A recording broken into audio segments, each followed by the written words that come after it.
this is Tim Pierce. Ford Thurston came by. He brought his energy, his enthusiasm, and his guitar prowess. But more than that, he gave me the push I needed to not only start using my fingers, all 5 fingers on the right hand, but to integrate that with a workable way of changing it out with a pick. And that involves a little bit of duct tape. We'll get to that later. Click the link below. You want to check out the online masterclass. We're at over 100 hours of content, over 1,000 videos, and there's a 14-day free trial if you want to check it out and see if it's right for you.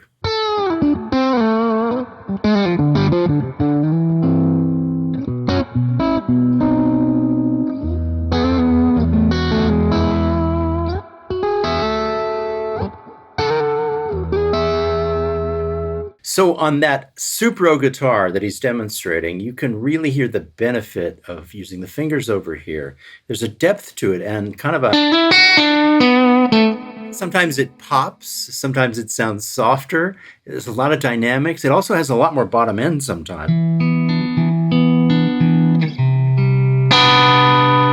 Now, you also told me that you do hold a pick, but you generally use your fingers and forget about the pick. It's there, ready to use. It's there, and like I'll watch videos, I'll like watch back, we're editing something, I'll see.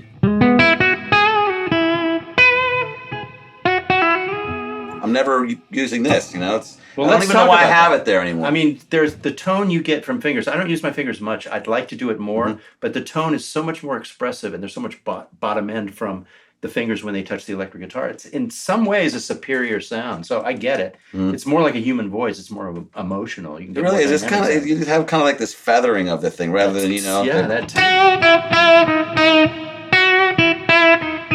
It's a whole different sound. Yeah. I'm sure eventually I'm very close to getting rid of this.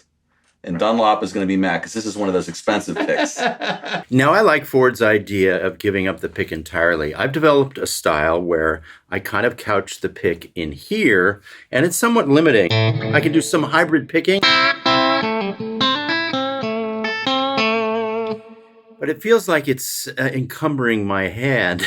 So if I take it away, I feel like my hand's free and I can do so much more. I can do these brushes with my fingernail. Kind of a cool tone. And then maybe some stuff like this.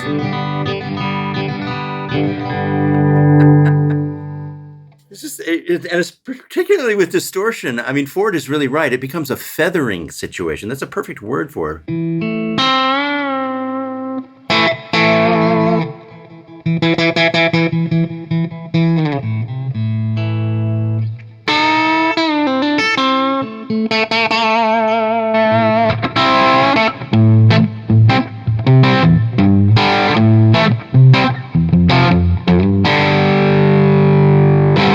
I can use my index finger to play like a Lindsey Buckingham style lead. And partly the cool thing about that is I'm bumping other strings that are being muted, so it creates kind of a thump that goes along with it. So I actually like the idea of having all my fingers free, so I'm trying that. Now, the thing about that is, what do you do with the pick? And how can you recover quickly and grab the pick so that you can switch between the two modes?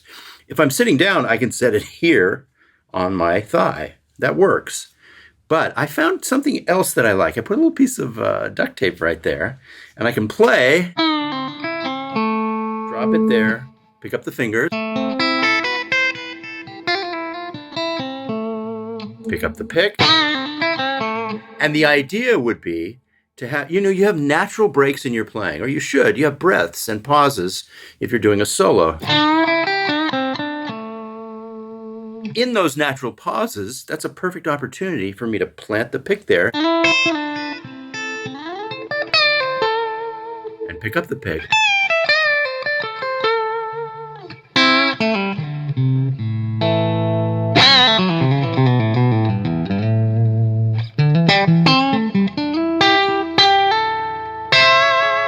I mean, even going like this with your whole hand,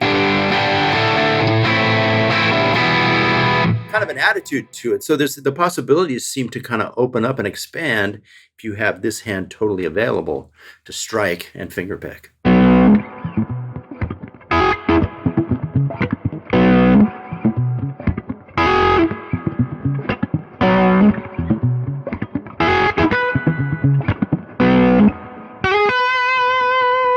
Ford, if you notice, has a great way of holding the pick and finger picking at the same time. He puts it right here.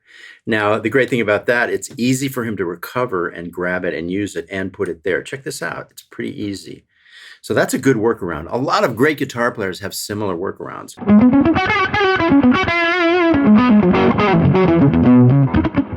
So what advice do you have for musicians these days? What advice do you have for guitar players? Any? Practice a lot. Sing, write, play. I mean, it's really strange. Like, we're here talking today. Like, I feel like I've been playing all these years, and I'm finding myself falling back to like what we grew up, like we were just talking about, songs. Yeah, right. Because there's so many people that are just shredding like crazy, and I think it's getting lost in the translation. Everyone can do this now. Right. But not everyone knows how to play for the song. Right. And I'm so happy that I came from the generation where you had to play maybe some things note for note, or I had to sit down with a record and drop the needle and listen by ear. I didn't learn it from YouTube. Right. And learn the song. And now learning melodies, learning vocal melodies, that's like learning saxophone lines.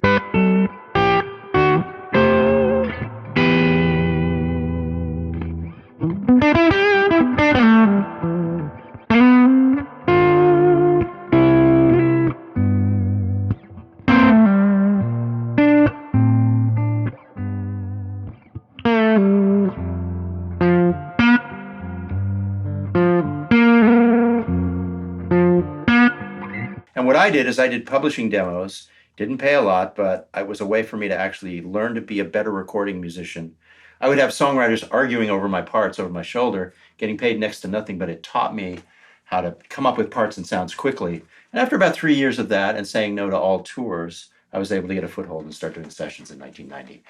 That's amazing. So that worked for me, but it would be a different equation now because there's not as much session work. But in your particular case, I think for you, it's being an artist and going out and getting gig fees and making records and making videos and touring. And still finding my lane. Yeah. We're continuously finding our lanes, though. You are. And the world is changing around you. Yeah. So your solution for that 6 months ago would be different than your solution now because everything's changing so fast.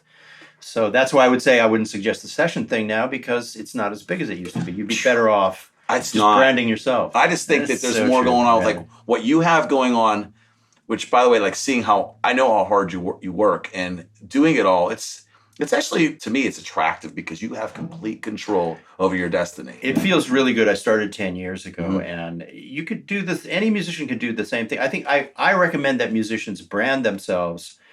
And if they want to do a side gig, just don't let it take all your time. Just visit the side musician gigs, but do everything else.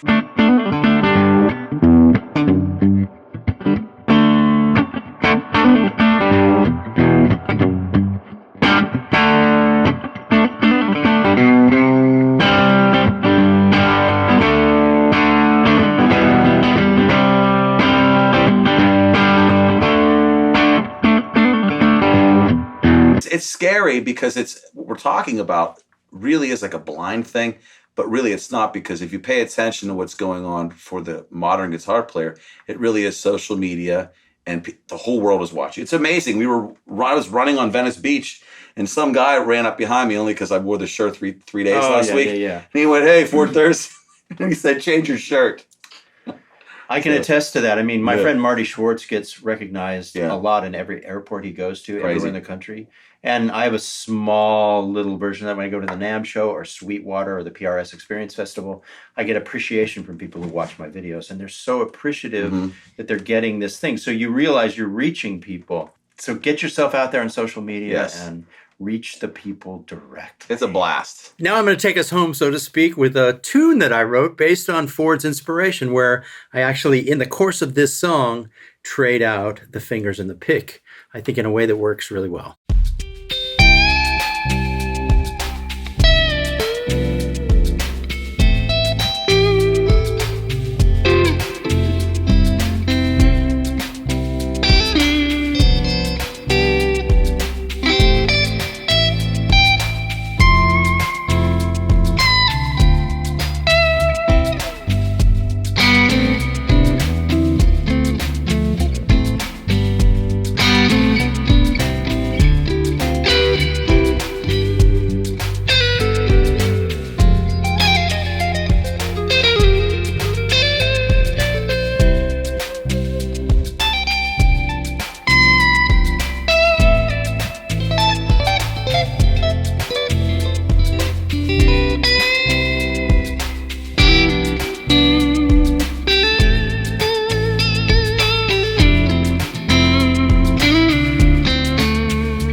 Thanks for watching.